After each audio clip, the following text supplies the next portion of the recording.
Justice Ann Scott Timmer.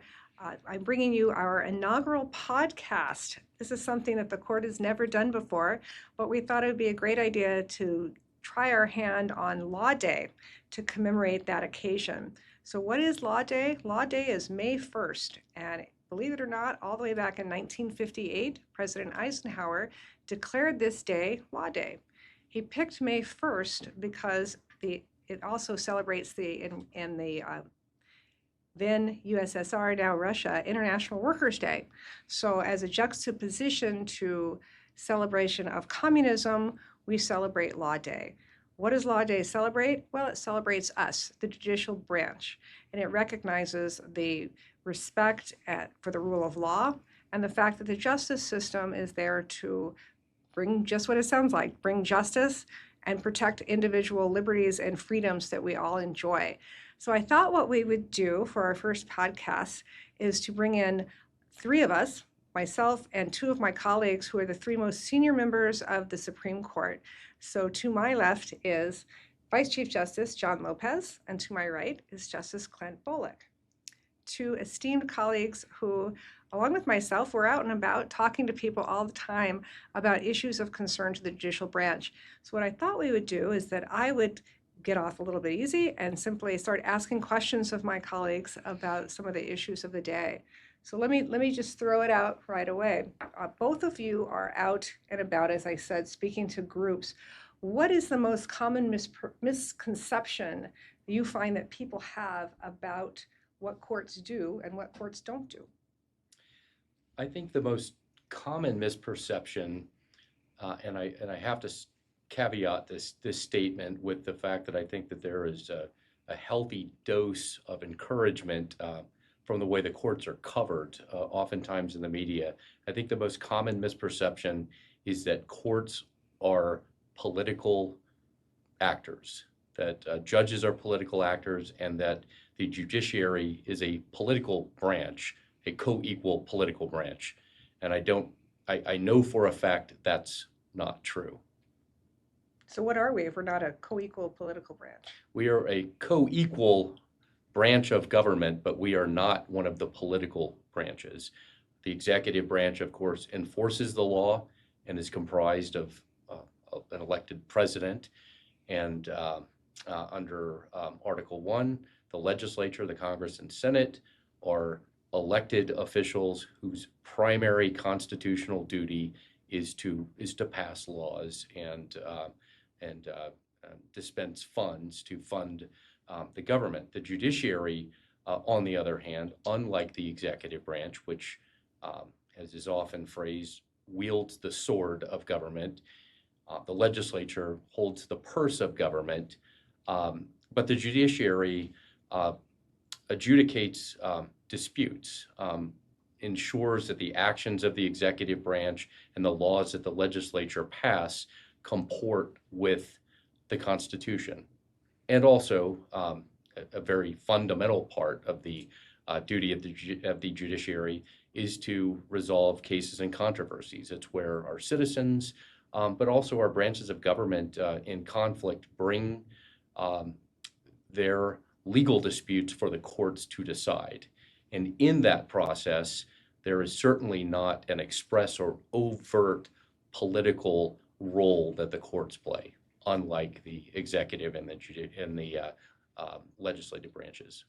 One of the things that I have found through the years is that I don't agree sometimes with the bottom line of a lot of our decisions, that the law leads us to a particular result, and I don't like that result. When I tell that to people, I often find people are surprised at that. Have you found that? Absolutely. And I was going to ask permission to use first names. So yes. heard you do that. So, to pick up what John was saying, I think a major misperception is that when we get together to decide a case, we talk about the political ramifications or what our policy positions might be, or even vote as Republicans, Democrats, and independents. And when I see these things, I literally laugh out loud because I know what our conferences are like, and they are all about one thing: law. And we may have disagreements and we may have different ways of thinking about them, but it's all about law. We don't look over our shoulders. We don't think about, how our opinions are going to play. We just decide based on our individual perceptions of the legal outcome. And do I disagree with some of the policy ramifications of some of my decisions?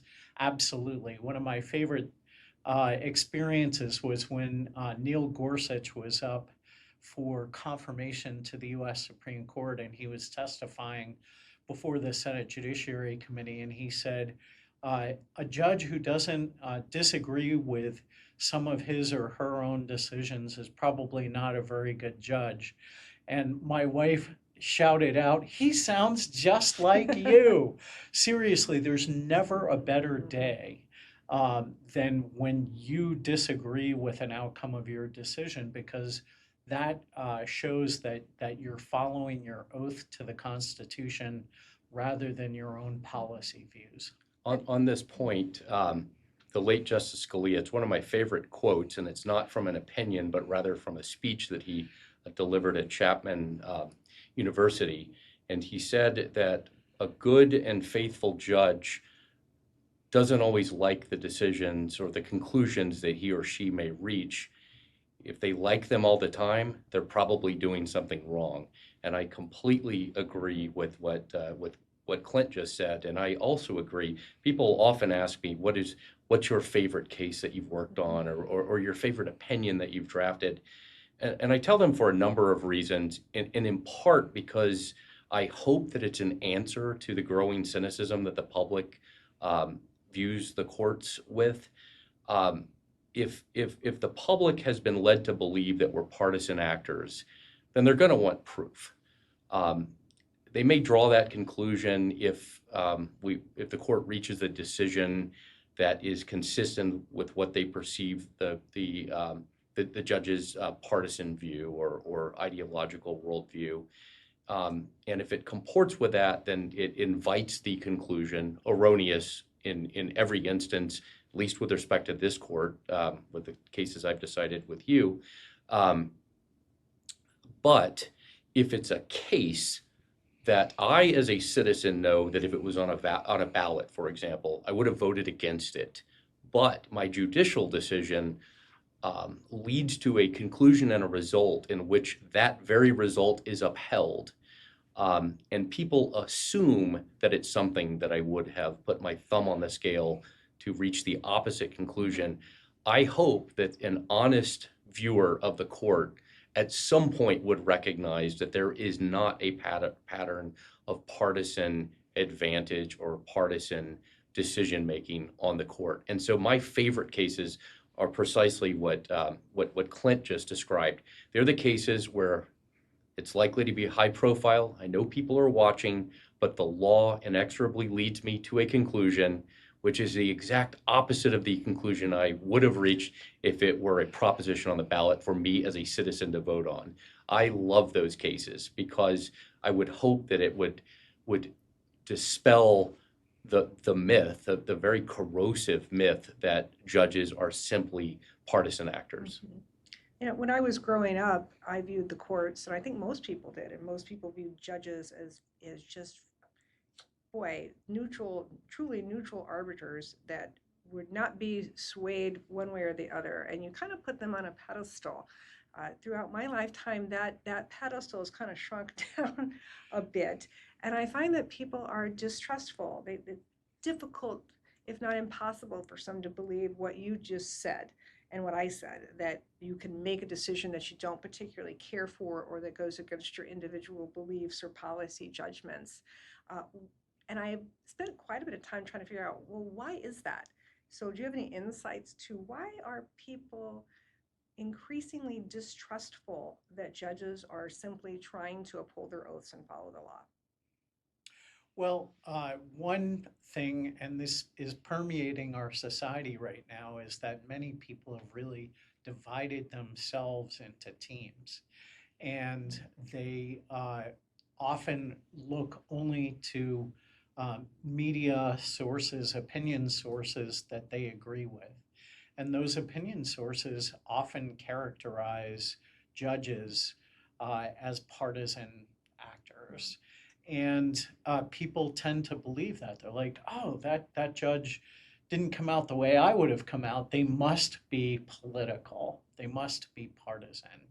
And that it's true on both sides of the partisan divide that they do that. And I think that is the single biggest explanation right now. I can't remember the last time that there was a description of a controversial case coming out of our court where either the justices' partisan affiliations or the governor who appointed us was not mentioned. And really, at the end of the day, aside from judicial philosophy, which often correlates with who appoints you, because that person also, in many instances, has a judicial philosophy as well.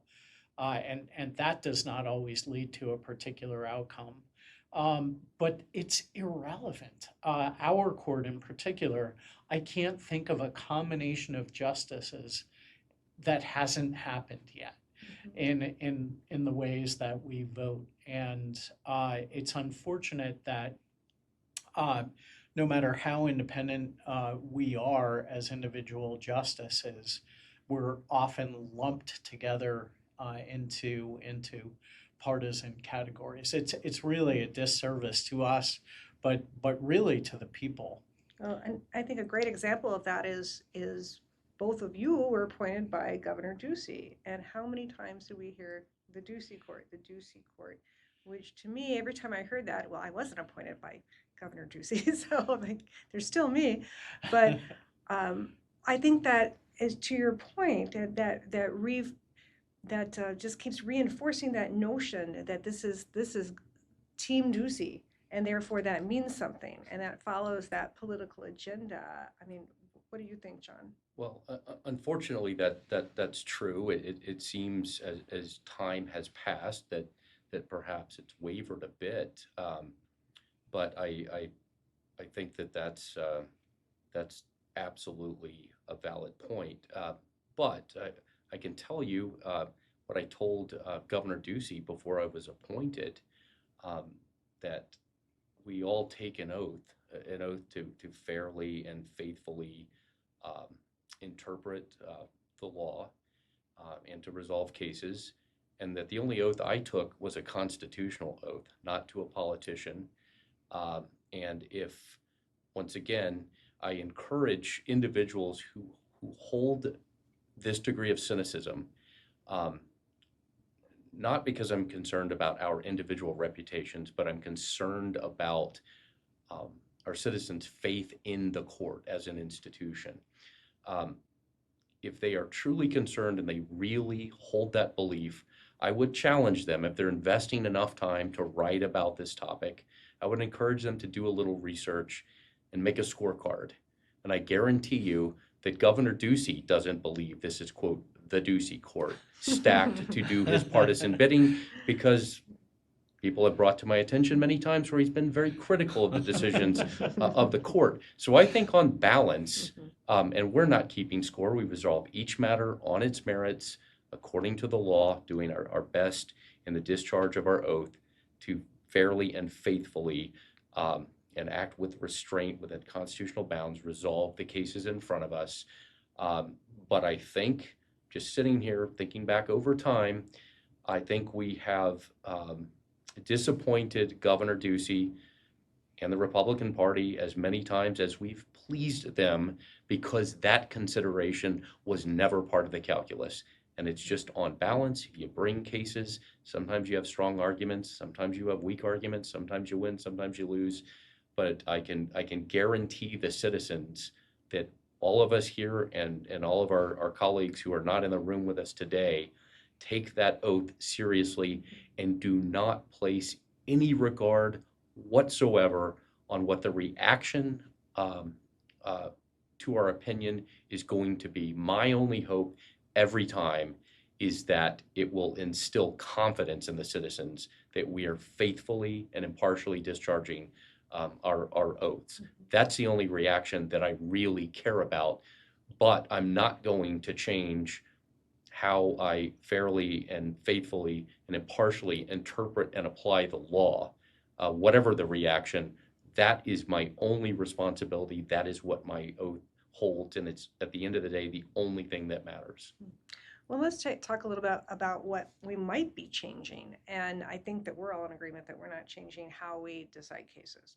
But it strikes me that the judicial branch is changing in that we recognize that we need to connect more with people. And the message that we're talking about is not reaching a lot of people. And in part, it's difficult, in my view, to see through the noise of our daily lives. There's so much going on, and we get assaulted by online sites and the internet and television and radio and just people talking. It's difficult to capture people's attention, especially for decisions that might seem kind of dry. So maybe we can talk a little bit about where do courts, not only our court, but courts nationally, need to go in that space. And I'll throw out some of the things that we're doing, or like this. We are letting people, get to know us. When we're just regular people trying to do our best, in a nutshell. That's kind of who we are, but there's nothing mysterious about it. So when we do podcasts like this, you at least get to see, hey, these are just real people with maybe the hair is a little messy, whichever. But that's the kind of thing we're doing. But maybe you want to, and we're also trying to be more forthcoming with our decisions. It's not only here's this long opinion, but now we have a short summary and a press release that we draft, and we have our new AI avatars, which we think are pretty cool. Also, the reading a script we've drafted to let people know just really quickly, boom, this is what we decided today, and here's a takeaway. So that's the kind of things. But I mean, do courts have to change in that manner of how they communicate? Clint, what do you think? Well, just to reassure the audience, we are not AI No, we're not. avatars. We're real people, but hopefully people in the audience have seen those avatars talking about our decisions in real world terms. And one of the criteria that we take into account in choosing the cases that we issue decisions in is their real world impact. So I'm really glad that under your leadership we have moved in that direction. But I think that judges really have to play a much more visible role in the community, and I hope I have, along with both of you, set an example for that. The indication that perhaps I have is that one of the judicial assistants bought me a no button that I am supposed to push when people ask me to do events, because I say yes so often. We speak to a tremendous number of student groups, community groups. We do arguments on the road at the law schools and different community forums all around the state.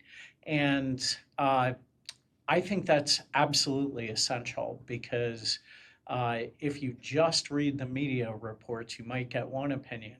But it's really hard, I think, to demonize people when you see them in action. The kinds of questions that we ask, the interaction that we have with members of the community.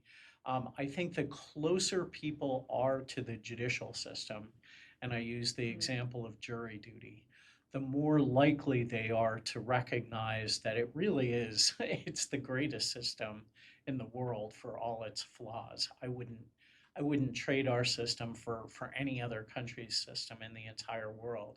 So the more that we can show ourselves to the people, and the more that they have interaction with us, hopefully on a voluntary basis, rather than being having a case, but even those that have cases before the courts, I think almost everyone comes away with a better impression than they came into it with. Yeah, agreed. Yep, I agree, and all three of us and all of our colleagues on the court are frequently interacting with the public at speaking events and other events. Many of us teach at the universities or the law school. That's a form of outreach where we're establishing relationships and demonstrating our commitment to the community. Uh, at the end of the day, we're all just citizens, and we have the honor and the privilege to occupy these positions of public trust for a finite period of time. And I think it helps to remind citizens that. That's one of the first things that I point out, because when you're in a position like this, there's almost automatically a degree of deference to you, because the public at least holds the office in high regard. And that's fine. I hope we earn that. But I like to quickly dispense with that and just remind folks we started out as lawyers, and then we had the honor and privilege of serving in this role. But every day we return to our homes. We're citizens, and we'll eventually return to our role as citizens permanently, and someone else will take the torch and carry on. But that I know every member of this court. I can speak for myself, but I see this in all of my colleagues. We are dedicated to doing our best while we hold this responsibility, and we take our oaths so seriously because it matters to every party, every citizen affected by our decisions. But even more importantly, and this is my answer to the question, which I think many citizens find confounding who have not taken this oath: how can you put your partisan interests aside? I think the explanation is very simple, and I encourage people to think about this. We all are engaged, involved citizens. We all get to vote. If we choose to, we can give money to political candidates. That's all well and good. But while we're in this position, we have a contribution to make that as individuals, for us, is greater and serves a higher purpose than a partisan outcome on any given issue, on any given day, any given week, any given month. What we get to do is to ensure the integrity of a 1/3 of the branches of government by taking our oaths seriously and being faithful to it. And so the time that we're in office, if we refrain from misusing our authority simply by following the constitutional mandate and our oath, then for that period of time in our lives, we can look back and realize that we maintained the integrity that again, not only ensured justice occurred on our watch, but that we've set an example for the next generation, the next group of judges to come in, that our cases will carry wisdom and judgment that will help preserve the integrity of the courts, and ultimately, as that ties in to the rule of law. Preserving the court as an institution and the rule of law in general is the greatest purpose I've served in my professional life. And there is no temptation to inject partisanship, partisan interests in the discharge of my duties, because I know to do that would undermine the highest purpose that I've ever been able to serve in a professional capacity. And when you put it that way, I think people can understand that my partisan interests are inferior to the point that they're excluded from the way that I do my job as a judge. Well, that's a good segue to the rule of law, because there's been a lot of discussion nationally for the first time, I think, even just non-lawyers and non-court watchers talking about rule of law, and we need to uphold the rule of law. I think a lot of people probably don't have an accurate idea of, well, what is the rule of law? So what is the rule of law, John? Can you give a good definition? Well, I think a precise definition eludes me. I think it's multifaceted. Essentially, the rule of law is imposing a system of rules for governance in our society, our rights are enshrined in the Constitution or otherwise expanded by statute, and it's part of the contract between citizens and government, but also between citizens, that we recognize that as members of society, in the interest of everyone, we must subscribe to particular rules in the manner of resolution of dispute. And it's under our Constitution. It's a sacred covenant. Now, the alternative is to become judge, jury, and executioner, the arbiter of every dispute with another citizen or with another entity. If we take that upon ourselves, then we have chaos. And so in order to preserve the rule of law, we all have to agree to the system in which we participate, set forth by our Constitution, federal, state, and our statutes, and we have to follow those rules. And if we and we also have to follow the decisions of the courts. That is the rule of law, and anything that undermines the predictability and the legitimacy of resolving disputes in our society, or governing conduct in our society through our statutes, or protecting and respecting others' rights as enshrined in our constitutions, invites chaos, and we all lose. So it's better to be disappointed in an outcome in which fair process has been afforded than to ignore that ruling and take the law into our own hands. We really don't have any other alternative than to either be all in or to be all out. But what if the law is not fair? What if the rule of law isn't fair? And you hear that a lot of times. People will say it's not fair. Why should somebody follow the rule of law, Clint? Well, as John said, if we don't follow it, then we have chaos. Fortunately, in our country, we have mechanisms to change the law. And obviously, representative democracy is the principal one. But even legal rulings can be changed if you if you make good arguments and have a good case to do so. We have the constitutional amendment process. And so there are ways, in other countries, you see the rule of law is what the ruler determines on any given particular day, and it's set by whim. But we are really, really lucky in this country that is not the case.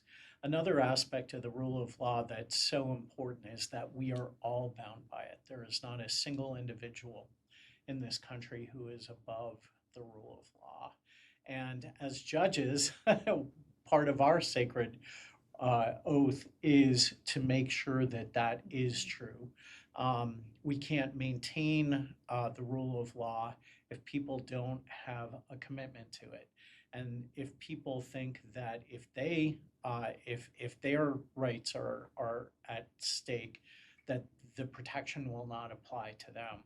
On my first day of class every year, I teach constitutional law at ASU Law School, and I tell the students, I want you to develop neutral principles, and I think our Constitution is basically a body of neutral principles. And I care less about what the principles are and more about the fact that they're neutral, that you will apply them to your team if you have a team and the other team as well. And I see that, that is very, very much in jeopardy today. And more than anyone else, judges play a role in making sure that those neutral principles are enforced, and that's one of the reasons why it's so important for the public to support an independent judiciary that is not selected or kept in place because they serve a political outcome. The Chief Justice of the Chinese Supreme Court had a quote in the New York Times saying that the purpose of the Chinese Supreme Court was to serve the Communist Party.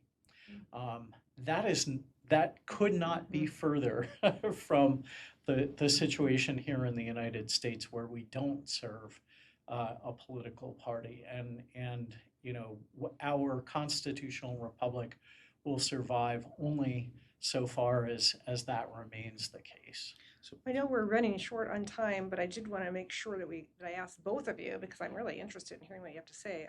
What do you think the biggest threat is right now to the rule of law in our country?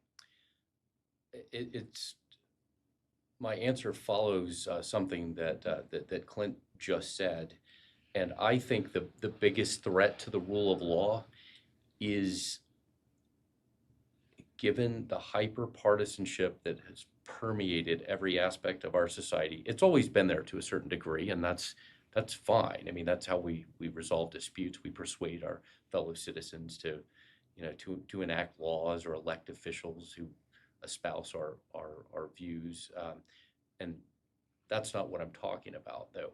I think the biggest threat to the rule of law is what Clint just referred to as picking teams, and I had thought about phrasing it almost precisely the way he just did, but the biggest threat is an inconsistent application and demand for the consistent application of the rule of law. And I've seen both sides do it. I've seen both sides do it recently. A violation of the rule of law, just because it inures to your benefit in the moment, will come back to haunt you. Because when there is a violation of the rule of law, even though it may decidedly favor one part of the partisan divide in the moment, it does violence to all of us, because it undermines the very principle and integrity. And so whoever is the winner in the moment, we're all the losers. And when the other side gets their turn and they violate the rule of law because it inures to their benefit, then collectively we've gone even deeper into the hole. That is the biggest threat. I think that as citizens, we have to devise the neutral principles and demand that they apply to everyone, to both sides, that both sides need to act with restraint and respect of the rule of law. And aside from what any one person in government may or may not have done that we think transgresses the rule of law, ultimately, it's the responsibility of the citizens to hold their elected leadership accountable. And the only way that we're ever going to get traction and make progress on this point is that if everyone demands that the rules be applied and the rule of law be respected by all sides in all circumstances. You have anything to add to that, or is that? I think there's so many examples that come to mind, but one that I think really epitomized how important the independent judiciary is in this country went back to the 2000 election, which ultimately was decided by the United States Supreme Court. Not a role that it chose to exercise, but a role that was thrust upon it. And in its 5-4 decision, the court held that the person who received fewer popular votes had nonetheless won the election. In almost any other country, if that had happened, there would have been violent riots following that. Instead, what did we see? We saw the candidate who did not prevail say thank you, congratulations to his opponent, and hold his head high. That just showed how much respect people had for the judiciary, for the rule of law, that there is one set of rules that applies to all. And it really set our constitutional republic, in my opinion, above all others when that happened. That's what John was talking about, in my view, and I can't say it better than he did. Yep. Well, and I agree with both of you. I would add to that a little bit of a nuance is we're only given as much authority as people have trust in us. So if people don't think they're getting a fair shake, if they think the judge is not going to listen and decide things according to the rule of law, well, then why would you ever bring your disputes to a court? Why would you ever expect a fair outcome? I consider that a threat, which is part of the reason why I think all of us, the entire court, we want to be out there talking to people and try to get their attention. Because, at least in my humble opinion, I really think our judiciary, and this state judiciary in particular, because it's the one I really know about, it's a gem. It is a gem in people's lives. You might not know it, how ingrained the courts are in all of our communities and what they do, and the people that work so hard, not only the judges, but all kinds of employees that make it a go, and what they do to divert people from maybe a lawless life or criminal prosecution, instead put them on the right path. If people understood that, they wouldn't want to risk having anything go awry with that. So I really am concerned about people's faith, and I encourage people, anybody listening to this, that don't let your court system go easily into this good night, because it is something worth preserving, and you need to work at getting to know what it is to make sure that it's preserved. So I don't want to leave this on a heavy note. I feel like we have. So why don't we end it with both of you, and I'll do the same. What would you like people to know that they might not know about the Arizona judiciary? Well, I may be the nerdiest person on earth who chose to live in Arizona in part because I had litigated here and just thought it was a fantastic judiciary. And I thought to myself, gee, I could see having a career in the law. You know, the judges are smart, they're honest, they're hardworking, and that's not true in every state in our country. Unfortunately, I can attest to the different experiences that one might have in other states. But that decision has turned out to be, in my opinion, a really good one coming here to Arizona. I never thought I would be part of the judiciary, but I agree with you that it really stands out, not only as a model of integrity, but also, and we could do a whole separate podcast on this, a model of innovation as well. Absolutely. John, what do you think? I was going to say that I think our system for selecting and retaining our judges in Arizona, the merit selection process, is the best devised to date. And it's been in Arizona for more than 50 years now. And I think as a consequence of that system, it has created a judiciary that is the finest in the nation and the most innovative. Those two are linked together. They're related. And so I would encourage people, if you don't understand the merit selection system and your role as citizens in retaining judges and defending the independence of the judiciary, and looking through headlines about the way our cases are reported, to understand that your judges, your Supreme Court, your Court of Appeals, and your superior courts are doing their level best to faithfully and impartially discharge their duties to render justice for all of our citizens.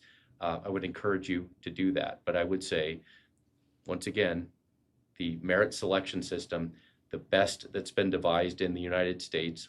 Learn about it if you don't know about it. And I think that's the primary reason we have the best judiciary. And that system traces back to a state legislator who became famous. You did, Sandra Day O'Connor. Exactly. She was the one who proposed it unsuccessfully at the legislature. So when she became a trial court judge, she had to run a partisan election for that position. But she finally did get to take advantage of it by being appointed to our Court of Appeals before she went to the U.S. Supreme Court. I would like people to know that we're more than just the judges in our system. Arizona has 10,000 employees in our judicial branch, which I find like really surprising. Yes. It's like, that's a lot of people. But we oversee, as the probation is in the judicial branch. We oversee so many things: licensing of lawyers, licensing defensive driving schools, which I've never figured out why, but we do. Fiduciaries, all kind fiduciary firms. We do foster care review board. But what I really want to highlight is when I became the Chief Justice, one of the first things that I did in preparing for it was to travel around the state, and I hit all of our counties and visited the courts, and I'm so impressed by the fact that anyone, just from a clerk's office employee to someone in administration, if they see a problem, we really do have a culture here of they resolve it. They try to come up with an innovative solution to help people. And you know why? It's not that because they're trying to get all these kudos. Nobody's going to get a pay raise because of this or merit bonus, but because they love their communities and they're embedded in their communities and they want to serve it. I have found that that is not true in other states as I go around the country. In fact, I had one Chief Justice of a large state that will remain nameless ask me recently, how do you get the people in Arizona to have this culture of change and innovation and continuously progressing? And the only answer I could come up with is because the foundation for that was laid decades ago by our predecessors, and that is just the way it is when you join this place. So again, it's very valuable. And I hope that people understand and appreciate it, at the very least, your local courts and get to know who they are. So I want to leave this with signing off. You've heard enough from us, and wishing everyone a happy May 1st, a happy Law Day, and please uphold and protect the rule of law.